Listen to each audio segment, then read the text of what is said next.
Di ibu kota, harga telur ayam pun masih tinggi. Ya, harga telur ayam merangkak sejak sekitar pertengahan tahun dari rata-rata Rp21 hingga Rp22.000 per kilogram menjadi berkisar Rp30.000 per kilogram hingga kini nyaris tembus Rp33.000 per kilogram. Anan Surya berada di Pasar Kramat Jati, Jakarta. Silahkan laporannya. Ya, Dita dan juga Niko, betul sekali. Memang seperti inilah suasana di kawasan Pasar Kramat Jati pada Jumat pagi. Memang geliat jual beli ini sudah mulai tampak dan ini menunjukkan bahwa kebutuhan masyarakat akan bahan kebutuhan pokok ini memang sangat tinggi. Dan memang jika kita melihat saat ini jelang Natal dan juga Tahun Baru, memang ini selalu saja memunculkan fenomena tahunan, yakni ikut melonjaknya sejumlah harga kebutuhan pokok. Namun yang kemudian menjadi sorotan di tahun 2022 ini adalah naiknya harga telur. Bagaimana tidak, good people, memang harga telur ayam sendiri ini sempat menginjak harga terendah hingga Rp21.000, namun saat ini harga telur ayam mencapai harga Rp30.000, di mana harga normal telur ayam ini berada di kisaran Rp25.000.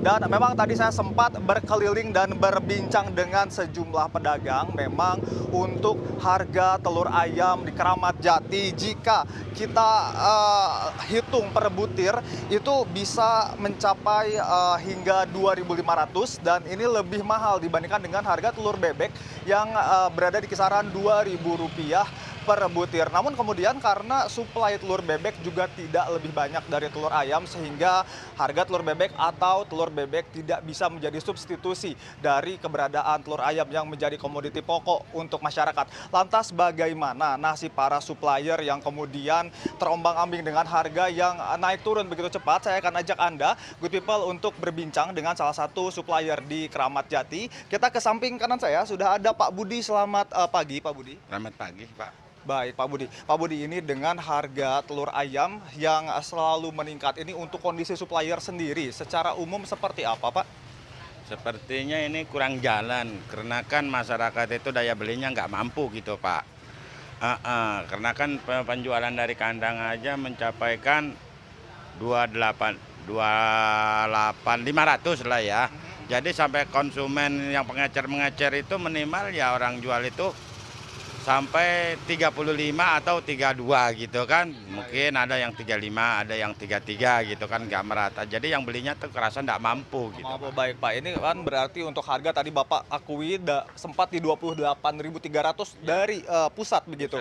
Dan kemudian itu berefek menjadi lebih mahal untuk di masyarakat. Nah, untuk omset sendiri, Pak, sebagai supplier, ini bagaimana, Pak? Ada penurunan atau bagaimana, Pak? Penurunannya banyak sekali, Pak. Biasanya tuh contoh ini mah ya, Pak ya.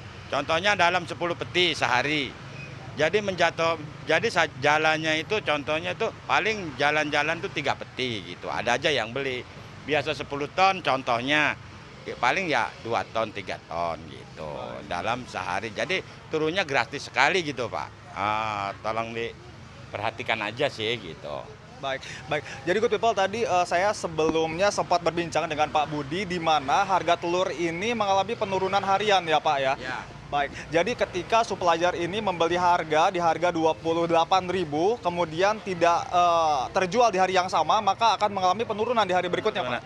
Pada hari kemarin harga contohnya 28.500.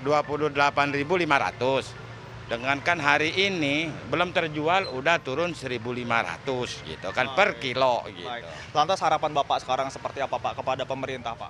Harapannya ya kalau bisa sih supaya harganya membaik aja, naik turunnya jangan terlalu tinggi lah gitu. Jadi semua terjangkau, nggak ada yang dirugikan, semuanya jalan baik. Kalau harganya arogan seperti naiknya 2.000, turunnya 2.000, itu kan bingung masyarakatnya gitu, kayak untuk mainan gitu, Pak. Baik, terima kasih banyak, Pak. Tentu saja kita semua berharap agar harga telur dan juga bahan kebutuhan pokok bisa kembali stabil ya, Pak ya.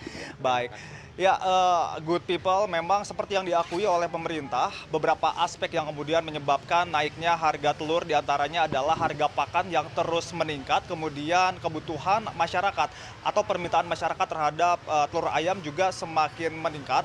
Dan juga suplai telur ayam ini juga sempat tersedot saat pembagian bantuan yang dirapel selama 3 bulan. Dan tentu saja Menteri Perdagangan sempat berencana akan memberikan subsidi untuk kemudian kembali menstabilkan harga telur ayam. Kembali ke Niko, Dita.